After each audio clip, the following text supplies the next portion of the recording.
Hello, welcome to the Joel Fleischman Happy Hour Podcast, episode number 72. Happy Hour. Cheers, guys. Cheers. On my immediate right, I have Connor Kissinger and Darren Latimus, right? Sorry about it. Yeah, I see that, right? And he's got a little extra there. We're all drinking Drexel horse medicine from Central Waters, Wisconsin. Dable's even drinking some. Pretty good. Yeah, what do you guys think about horse medicine? It's good. Yeah, I enjoy it. Cool. I love the story. My grandpa came into the store, the Camel Sports store, probably 2 months ago, and he's like, "Oh, they were all about this horse medicine stuff." He's like, "I thought it was just like canned water or something. I cracked one open, I was real thirsty." Oh, yeah. That stuff's got some kick to it, he goes. And I'm like, "Yeah, Grandpa, it's pretty good stuff." He's like, "It's pretty heavy." Not Busch Light. Yeah, Busch Light, no, yeah. So I think if we do this again, we're going to do a more drinkable, even more. This was the lightest beer that Central Waters had ever made, and which was funny. I was like, and I said next time you have to add like 50% more water to it to make it lighter, because in that summer heat, those builders like that. Yeah, it's pretty So good. episode 72, Marcus, we got some famous 72s coming in. Yeah, we got Carlton Fisk, Boston Red Sox, Chicago White Sox. Yeah, I used to have a lot of his trading baseball cards. Did you? Yeah, I did. I still do that. If I had them, I still have them. Somewhere. And then the only guy in the NBA ever to wear number 72, former UCLA Bruin, Jason Capono, wore it for 2 years with the 76ers. Huh. No idea. It's a little old for my blood. I tell all the kids that I coach in youth basketball, they want 8 now is super popular for Kobe, 23 for LeBron or MJ. They're always chasing those kind of numbers, right? Usually recently 8 and 23, maybe a 1, maybe a 0. Occasionally the funny guy wants to double 0, right? Yeah. I'm like, take 72. Like, take the fifth. Like, name a 41, right? Because we always got the big kid numbers. Yeah. Like, take a 41. Like, that's not a number. You're like, no, I want 8 and 23. I'm like, okay, whatever. My boys have always worn 15, Tim Tebow. They love Tebow. So, actually, my oldest son loved Tebow. Now, my youngest son just wears 15 in honor, kind of an honor of his older brother. So he's actually wearing the exact same jersey because we're just little Holy Trinity. They don't make new jerseys like every 20 decades. So he's wearing the same jersey his brother did, which he was pretty geeked to put it on, I could tell. Awesome. All right, welcome, guys. So this is kind of a young quarterback episode to some degree. So a little bit about your both backgrounds, and then we'll get a little bit more into quarterbacks. But let's just start with your background, how you got here. Sure. And where you were. Go ahead, Darren. I can go first. I mean, I could confidently say I wouldn't be here if it wasn't for COVID. It was the first time in my life at that point. I was working in the fitness world, was about 10 years in, honestly. And it was the first time in my life that the 15 days that I got to see what I was missing out on. Young dad, I was a new dad at that point. The only reason I ended up in the specific place that I was at was because my daughter was born and we needed health insurance. My wife got it through her work, but she was having a very hard time ethically with some stuff that was going on there. So I said, I'll take care of it. And that was literally the extent of our conversation. I had my own business prior to that and shut it down to go into the corporate gym world. So you owned your own gym. Let's Yeah. just slow it down a little bit. What was the name of the gym? It was the DL Fitness Foundation, so it was just a one-man show helping people one But person at a time. you were alluding to it. You were working 1,000,000 hours. Yeah, it was always on. When I had my place, I was always on. But once I finally went to kind of your big box gym, I was the general manager at that point. So all of the pains, all of the joys, everything was kind of on my shoulders and So always it's on no call. different than being an owner. Yeah. In some ways, but yet you weren't getting all the benefits of being an owner. Correct. Is that fair? Yeah. And a little bit about my wife owns a gym. You know what you don't realize about a gym is their slow time is when everybody's working. Yeah. Right. So your big time is at 5 a.m. to like 7, and then they want you to work from, which I don't blame anybody, 3:30 till 7, 8 o'clock, right? So, and then what do you do in the middle time and try to have a life, and then you got to plan for these classes so they don't just pop up on their own. So you were working a lot of hours where it came was from. typically 7 to 7, 6 days a week, and And then weekends because they want to work all weekends too, right? So. Yeah, so it was pretty tough getting through with that, and I didn't realize how bad of a husband and a father I was until I got 15 days to flatten the curve. And then I got about 15 weeks total probably with being able to see it day in and day out of like truly getting to feel like I love being a dad. It's the coolest experience that I've ever had, but actually getting to feel that for the first time and realizing that I was a terrible example of what I would want my kids to aspire to. And I made a decision at that point that I wasn't going to waver. I wasn't willing to give up that side of me. And honestly, it wouldn't have been possible if it wasn't for my wife being able to carry the weight that she could to allow me to do that. Yeah. And COVID happened, and it gave me a taste of it, and I wasn't willing to give it back, and decided to leave that lifestyle more than anything. And I told my wife I'll be unemployed for as long as it takes to find the right place. And that was probably the only way that I described it. I stayed unemployed for a little while and got to help at the farm, and ended up finding a pretty cool place to be. That's cool. You know, I work not 7 to 7, but I worked a lot of hours, which I've said at a lot of podcasts. And you know, I was home by 5:30 most nights, maybe 5:45, but I wasn't present. I was mentally mush. Yeah. So I was there. I was in the sandbox, but I wasn't in the sandbox. A rare occasions, Dad would spark up, right? But I was tougher to work, tougher to be a dad. I was tougher on the kids, tougher on my wife, because I didn't have the emotional capacity to be somebody. And my weekends were so much shorter, which I'm learning now that I'm working my 4 10s, because I had to do all my chores on the weekend. Or that Right. one day that you were off, right? Mm-hmm. If you work 6 days a week, I work 6 days a week. The one day you're off, it was really just catch-up day. Right. So you really had a 3-hour, 4-hour window of actually like when the weekend was. Yeah. Like, all right, it's Sunday at 3. Dad's here. Mm-hmm. Like, holy crap, right? And looking back. We come in like a wrecking ball too, because you only get so much time. You try and make the most out of it, and you're basically riling the kids up right before bed or before something else, and you're trying to get your fix at that point. And It's just not happening, You're right? stealing it from somebody else. Right, or on that weekend, that 3 hours, like, what are we doing now? And they're like, nothing, we're watching a movie. I'm like, not now, this is it, this is all you got. Yeah. So it's kind of interesting. It had to be where you were, not where they wanted to be, right? Right. So that's great. Well, welcome aboard. Yeah. I remember in your shoe, you were very dynamic, and I'm like, dude, where are you from? Because you have a huge social media file. We'll get into that. I don't know if you have a big following, but you got a big voice. Connor, how about you? Yeah, so I guess I probably don't have the life experiences you both have at this point. But So how old are you? I'm 23 now. And you are 35. 35 and 48. So this is like 3 gens of Drexel, right? Yeah. Really? No, it's cool though, and fun fact, I don't really know anything other than Drexel. 7th and 8th grade, I laid flooring with a local guy here, and Drexel ended up kind of taking it over, buying it out, and so I was. Twig Flooring, shout out to Casey Twig and Bob here in town. Yep. When we started Drexel Flooring in Campbellsport, I approached Bob and Casey and said, hey, they've always did all my flooring in my house, and they're good people. They had a funeral home at the time, and said, hey, I'm bringing flooring in. We can either be competitors or we can figure this out. And I'll never forget the conversation with Casey. He's like, oh yeah, I don't ever want to do a flooring job again. We're good. And Dad was a little bit more legacy, hung up on having flooring. Yeah, both great guys though. Yeah, and both we ended great up, probably a little unknown fact, we actually bought their flooring division. Mm-hmm. So we actually paid them and closed it, is what we essentially did, or basically made an agreement so they didn't have flooring, but paid them for that. And I thought that was a good mutual agreement. Yep. So then it left me at where the heck do I go now? So I was about 15 at the time, and Drexel was going to be the place to go. And I'm like, yeah, that'd be an awesome job. I know of other people that had kind of worked there, other high school guys that have done it. So went in, and actually interview story is really funny. I went in with Caitlin Stoll, and she was young at the time too, and I was just a preliminary meeting, and I was walking out of the door after just meeting everybody, and Todd Flitter came running back out the door, come back in, and yeah, you're hired.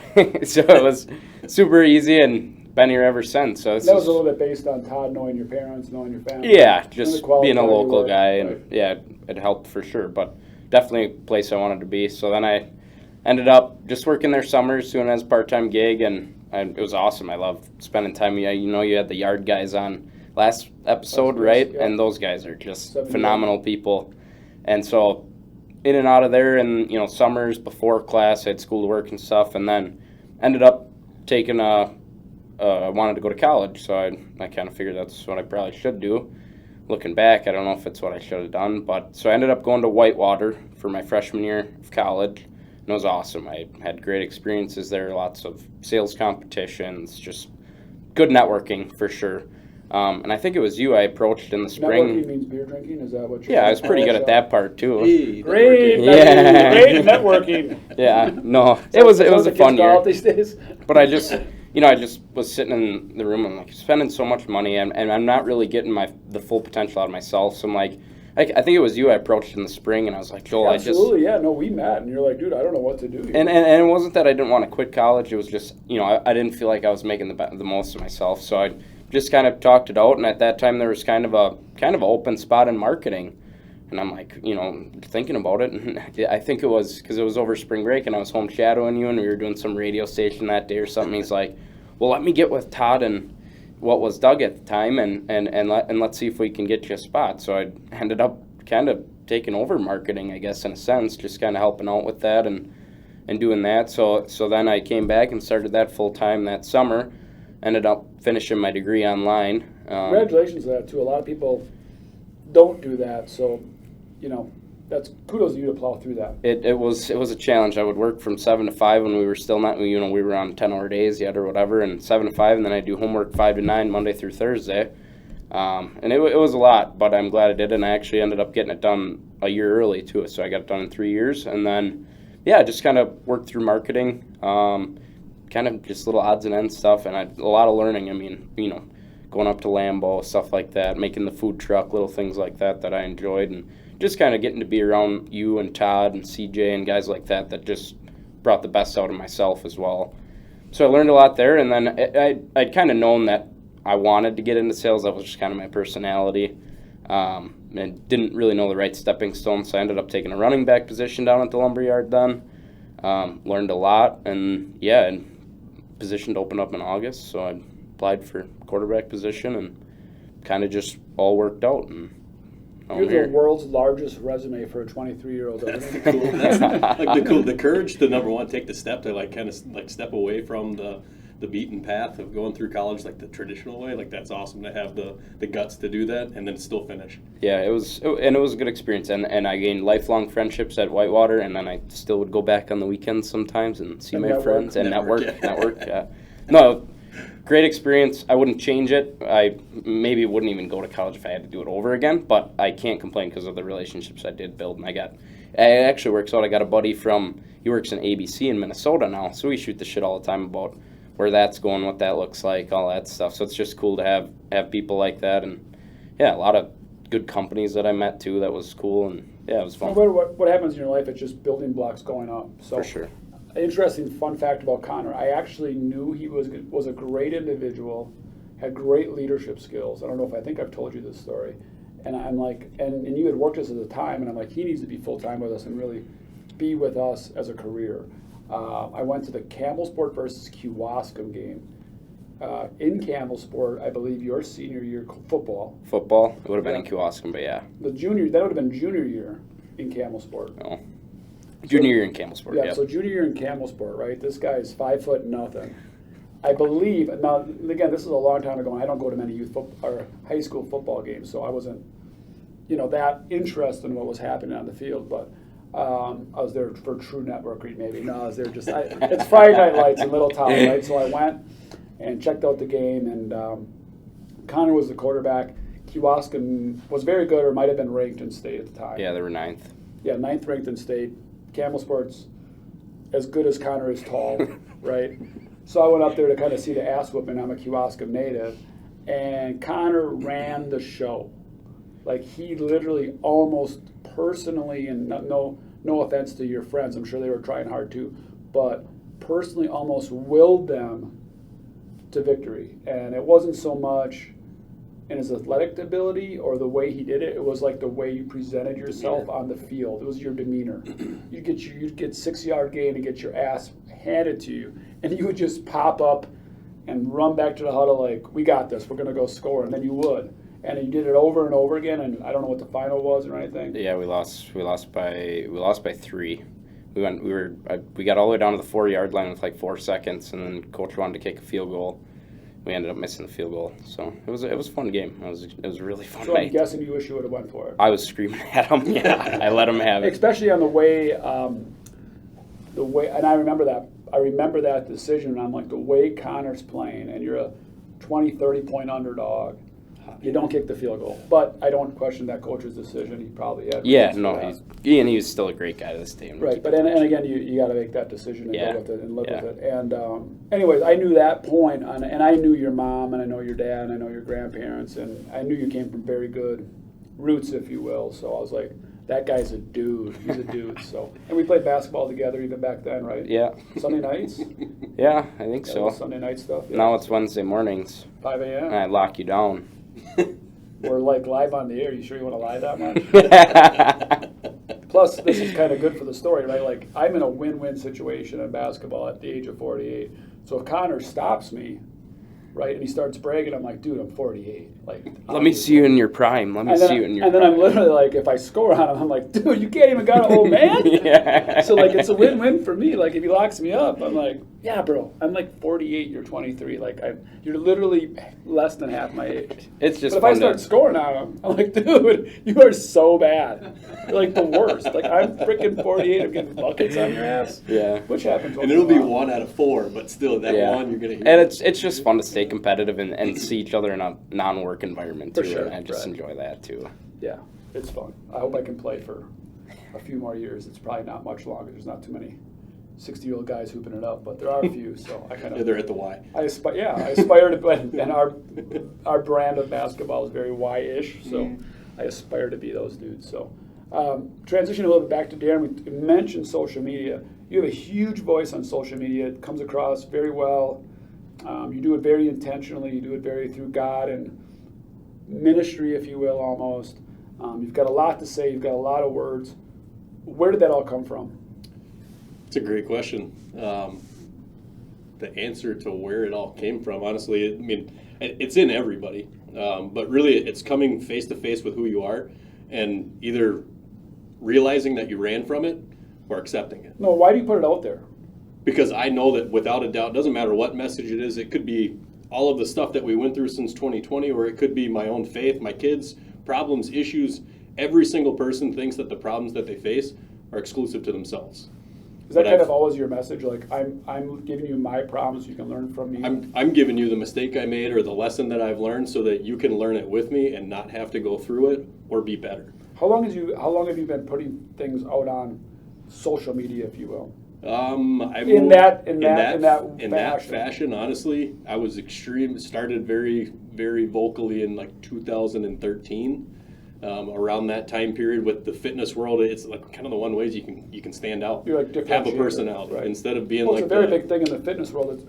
It's so different in a business-to-business industry, which we are. Right. We're still people-to-people, but it's business-to-business. We're not retailing it. But I've learned in the fitness industry, so many people want to be part of fitness, but want to watch from the sidelines. Right. But they want to know who my person is when I jump in, right? So exactly. So once they finally do take that step through the Right. doors, because I can't remember what the statistic was, but it's like the average person will come to a gym's parking lot 3.2 times before they walk through the doors for the first time. And social media, so do that times 100, right? You're going to watch 300 of your videos before they Correct. contact you. But it gives some sort of a recognition and that kind of stuff. So it helped with that, but really where it kind of came into its own was as I started to accept my faults and understand them. Because the good, the bad, and the stuff that you have, they're all for a reason. And just recently I had a great conversation with somebody where it was about once you finally accept it, you give yourself the okay to have it.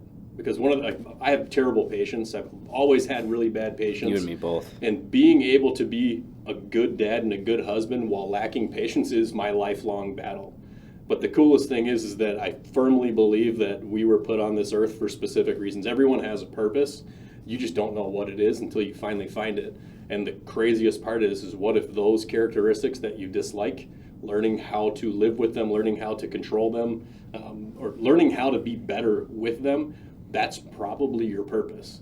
Because if I can figure it out, I know I'm going to have this little boy that's going to have a short fuse as well. I've seen it. I've heard it. He's dropped an F-bomb before. And that, it doesn't make you feel good as a man or as a father. But if I can learn and I can show him, which I have, it leads to great things. And I just pray to God that it's true. Well, it's and the, I know it's the without a doubt. crosses you bear, right? Like Jesus would say, it's the crosses you bear, right? So Mhm. if you can overcome those, they may not be your purpose, but that might be part of your purpose. Right. But I think for you, your purpose seems to be learn from me. Yeah, I've made a lot of mistakes in my life, and as funny as it sounds, it's cool on a podcast or whatever. But in reality, I have. There's been times where I haven't been a good husband. There's a time when I haven't been a good dad, and the sappiness and the part of me that gets emotional when I admit to that is because it's true, and it's being able to admit the truth allows other people to admit their truth as well. So I want to explore something with you, and we'll get back to Connor.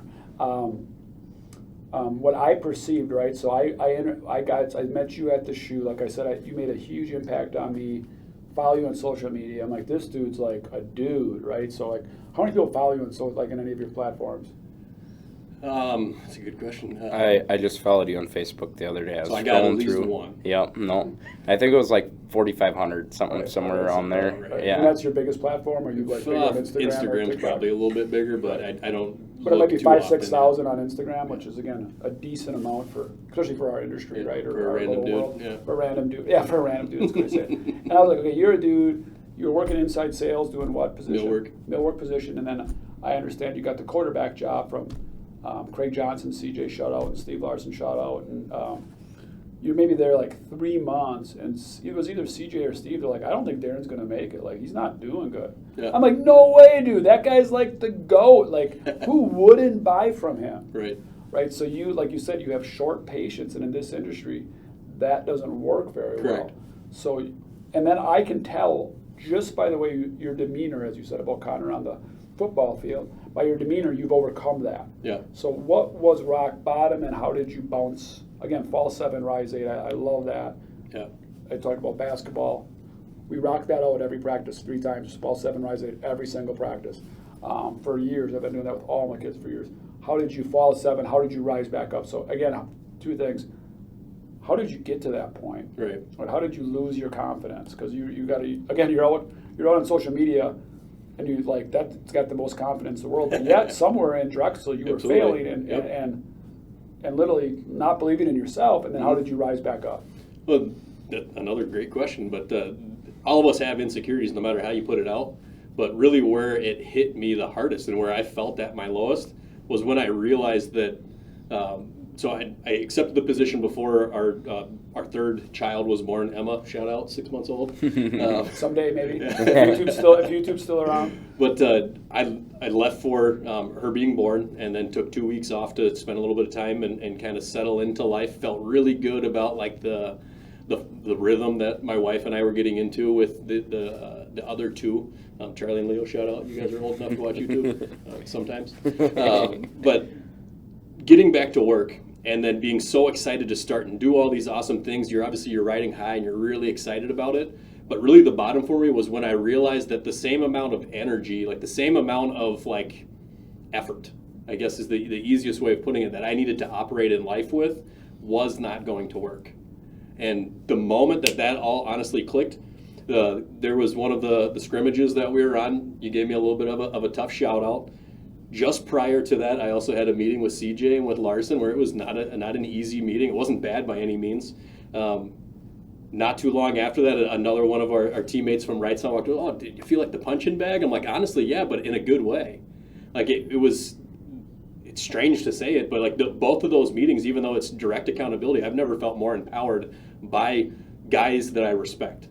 People that I work with, leadership positions, of being able to call it like a spade, because a guy like me can be kind of intimidating at times because you come off how you do. But at that exact moment of already feeling like I didn't have enough of, like I wasn't doing something outside of work to allow me to have the same charisma, excitement, and all that stuff. Like I felt like my energy levels were just so different. And it was just a realization that you will have to be a different person to be a father of 3, a great husband, and also a great quarterback. And like how all of those go together, the different passions outside of work, it all works. You just have to rearrange how that all works together. And sometimes it requires bouncing off of the floor and getting right back up. I do think that I just dealt with that with a person in downtown today, and I won't say her name just for Aubrey. Hi, Aubrey.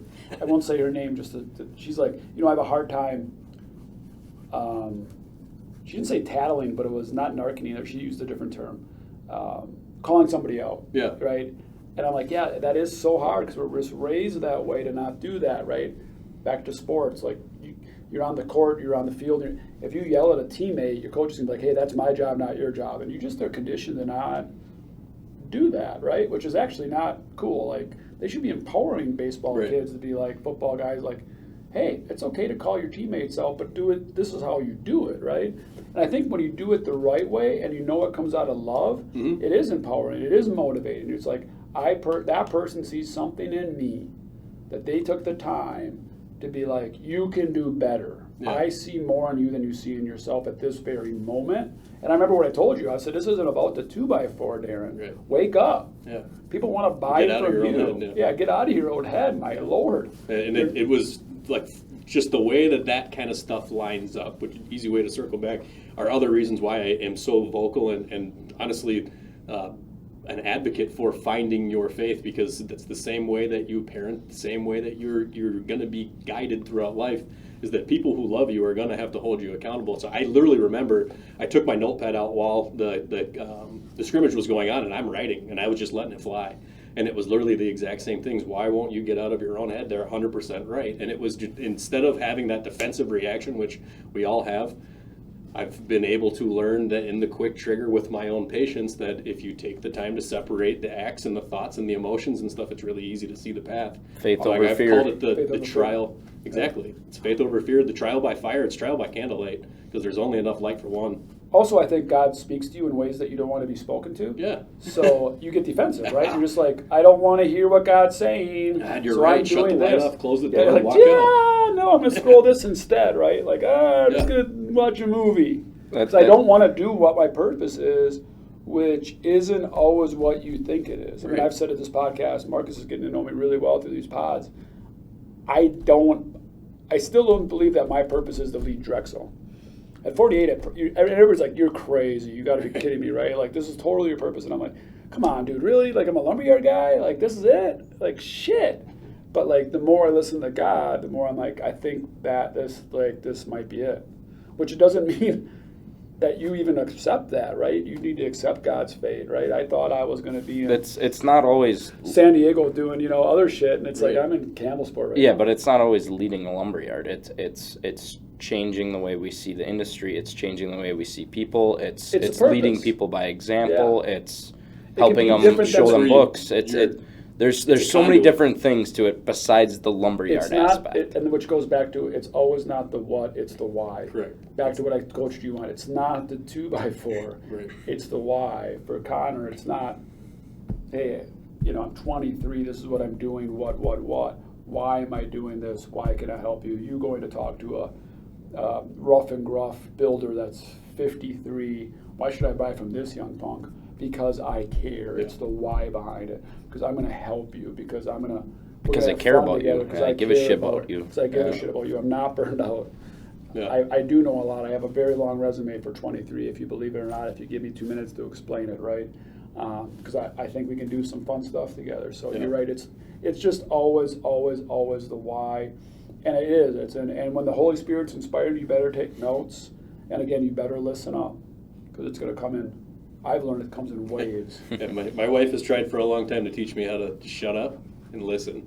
And there's few moments where it does stand out, but she's right. The more I shut up, the better.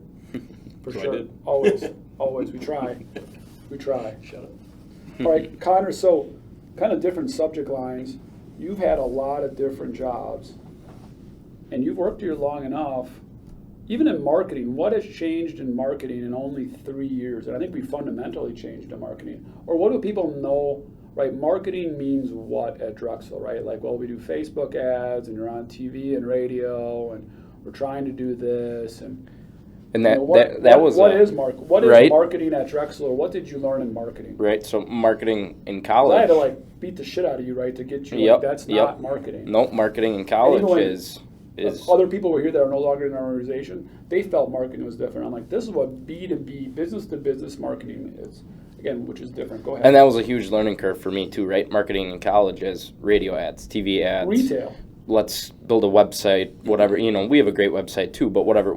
So It's an average website. It doesn't need to So- be great. It's builder to builder. Yep. Does not need to that be. they Shouldn't don't be they great. don't care about that. That what they care about. So how do we market ourselves, right? So mission statement: do we supply happiness? Supply happiness over a broad term is on time in full. When do you need it by? All these things, great things, right? So then it was changing my aspect when I first came into marketing of how do we truly support our builders on a marketing standpoint. Lambeau Field, let's build customer experience, food truck. Let's bring this food truck to job sites, not in a flashy sense, but a quirky sense. Let's grill brats, let's have a good time. That's kind of how we market ourselves, so to say, at Drexel. And that was just such a huge takeaway of because I kind of embodied that as myself then. 'Cause how do I market myself, right? I don't need to be this big flashy, but how are my boots on the ground? How do I have a good relationship with you? How do I build my character to mimic that, So that was kind of a big learning curve for me, and I really enjoyed being a part of the marketing department here because it did expand my horizon on what that looks like. What unique challenges? Because I think everyone thinks merch, and we do a tremendous amount of merch. In fact, I've been known to say we literally just do hats and T-shirts, and we sell lumber on the side. Yeah, it's true. I don't know what the hell it's that is. true. So, what challenges that maybe people don't know about because you did all our merchandise? Mm-hmm. What challenges does that bring? Well, I guess off the top was you can't meet everyone's needs, obviously, right? So, and you always say this a lot, simple is sometimes better. So the amount of times that I see just a Drexel hoodie out at the local coffee shop or out at the local bar or anything like that is unbelievable. And actually we have a window guy at Campbell Sport, Sam Slosher, shout out him. But he was like, yeah, like we don't do any like radio ads or TV ads or anything like that. He's like, we just do sweatshirts. And he goes, and it's kind of a really good idea. He's like, that's all we really need. It's like, and reason being, it goes such a long way with our contractors.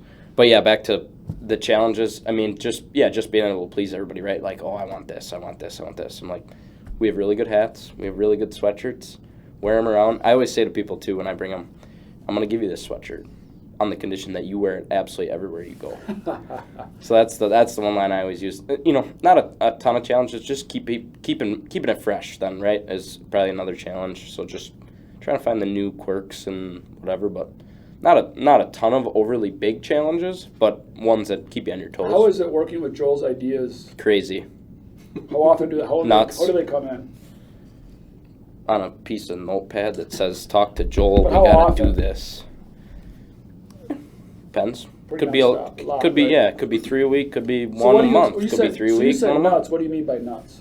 Just like ideas explain where that. I'm like, Joel, are you realizing like what all goes into this? I know you want to get this done. Yeah, let's get these.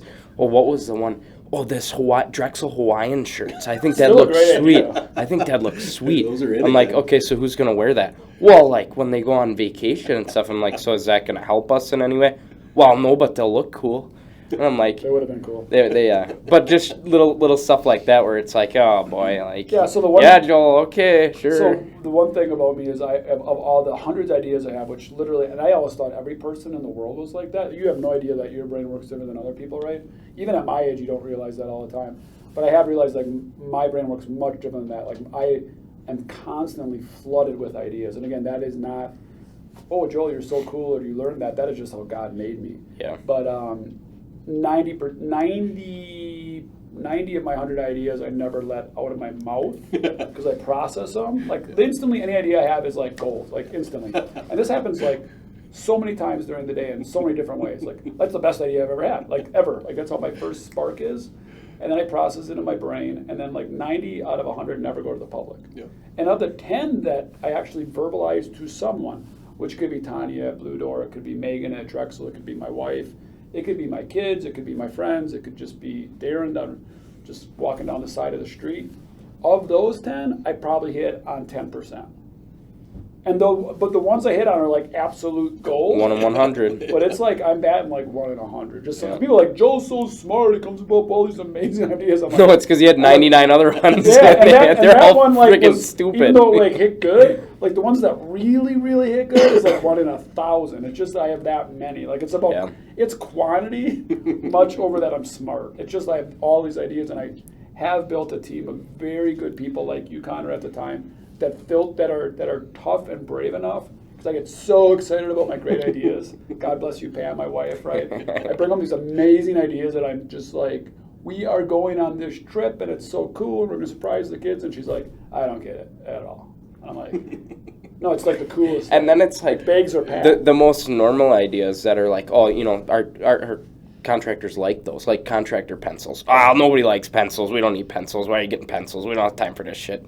But you want your Hawaiian shirts? Sure, Joel, we'll get you your Hawaiian shirts. Like the big thing is like I always will challenge everybody And that that work was with me very closely, like Connor, of why? Like, why are we doing pencils? Is there something better, right? Is there something quirkier? And again, I'm a quirky guy, but to me, quirky is marketing, is sales, and is being authentic. If we're just doing it because everybody else is doing it, because we're copying, and it's okay to copy other ideas, but then again, still twist them and make them their own. Something memorable. Our hats have to be a little better. Zern's, is really big on quality of their merchandise. They've been promoting that. That's not really me. I'm not really like quality guy. I'm like nice. Like, we want to be the best of the better product line. I prefer quirky over nice. And they're nice folks. They're great people if they're listening in. They do a nice job. It's just not me. I prefer a twist. Yeah. And I think that Corny. You It know, works. And- Corny works. Corny's Corny. king. Yeah, but that isn't for everybody. But I do Yeah. think the 700 people at Drexel all share somewhat this corny quirkiness about us Yeah. that just makes us unique and different. That I do think people, hopefully, customers and builders, be like, I want to be part of that. Kind of like that's it. authentic. It's okay to be ourselves. Yeah, Dude, that's and like it's the vein of the community. Like Yeah. the community that's being built, it's like that quirkiness, like everybody's got it. And then it just evolves into so much more. Well, you're embracing your authenticity. Okay, we are at that time, and this goes so fast. I could talk to you guys for days. Can't believe we're at that time already, Marcus. You didn't even get one word in today. It's all right. I'm just taking it. It's three. Taking notes. It's three salesmen. Like, that's how this is going to go. Right? yeah. Salesmen we don't come up for air. So we're at our billboard time. We get a big, giant billboard. I'm dying for you two guys to know what's on it and why. Why do you have this billboard? What is it and why? We'll let Mr. Social Media wrap it up, right? So we'll go with you, Connor.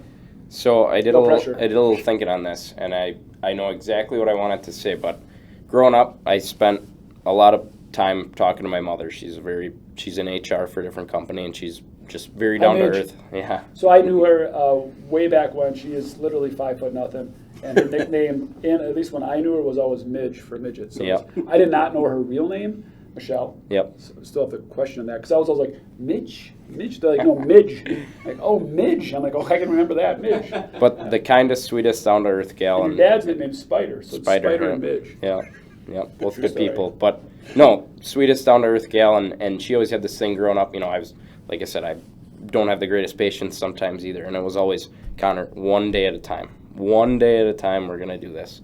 So I kind of put my own spin to that growing up, and it's been on my Instagram bio. It's in my email signature, and it's just No tats of it yet? nope. It's just win the day. So that's all my billboard would say, and I used to have it as my phone background too. And it's just a big black billboard, white lettering, and it just says "Win the day." So what does that mean to you? So to me, it's just like focus on today, right? The more you focus on today and being present, and Gronk says this all the time, be where your feet are, right? And embrace the moment. Win today so that you can set yourself up for a better future tomorrow. Tomorrow's gonna have its own problems. Yep, and Yesterday's history. I mean, we've learned about that. The more you can be present, especially in 2022 with your phones and all that stuff, the more we can embrace being present. But even I read a lot about the Stoics, Seneca, Marcus Aurelius.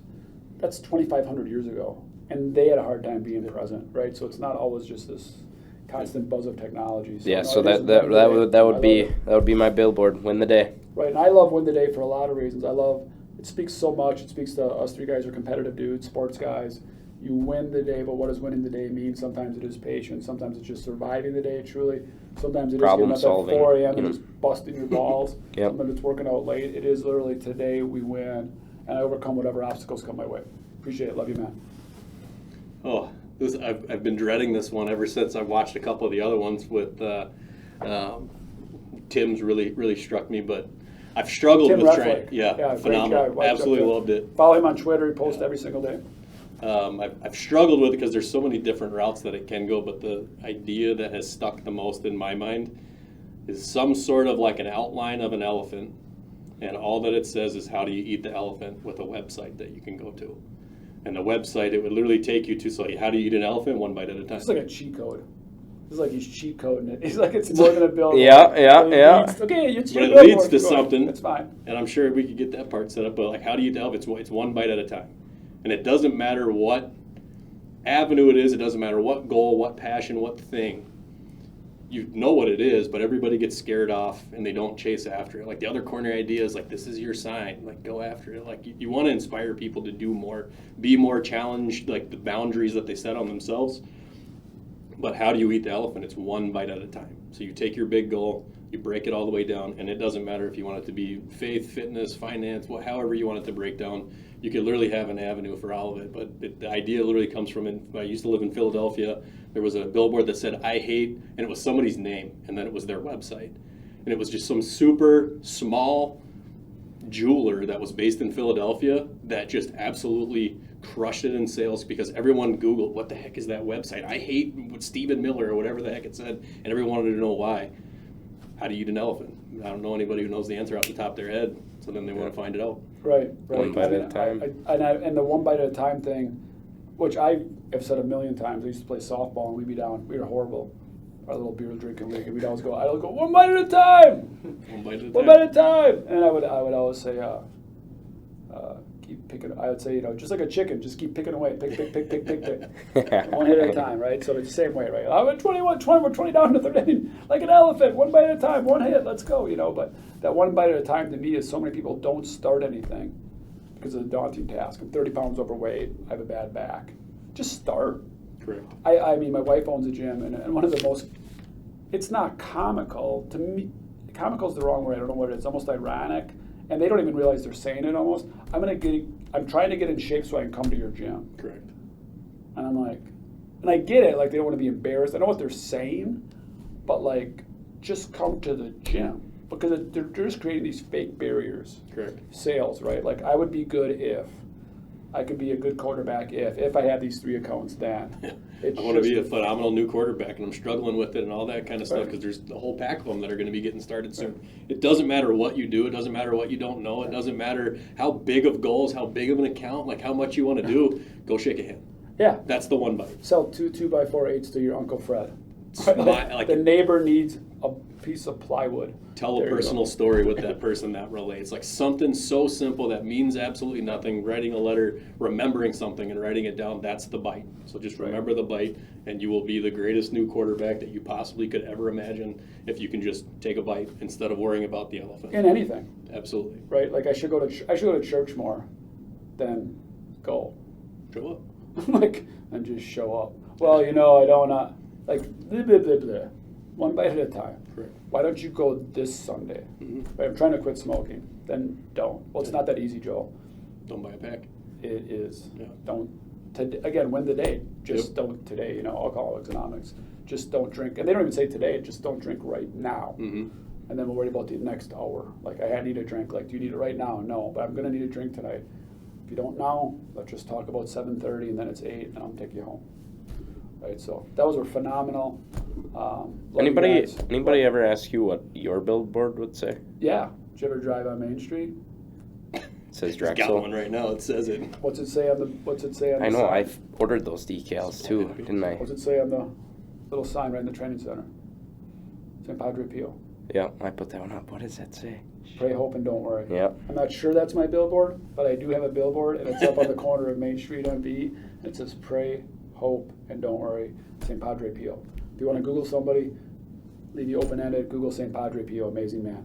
All right, love you all. God bless. We'll see you all soon. Episode number 72. Cheers, everybody. Peace. Love you guys.